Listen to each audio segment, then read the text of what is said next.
Dit is de Strijdhagermolen. Hij bevindt zich in Landgraaf. Dit is de Strijdhagerbeek. De molen is 30 jaar geleden gerestaureerd, maar door een gebrek aan molenaars staat hij nu al een paar jaar stil.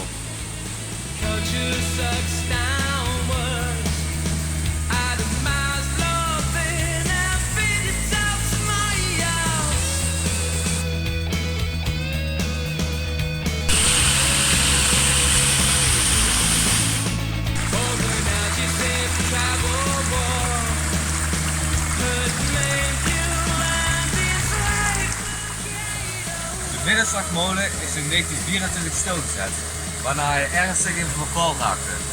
In 1989 is het rad gerestaureerd en in 1990 volgden de sluizen en de vijvers.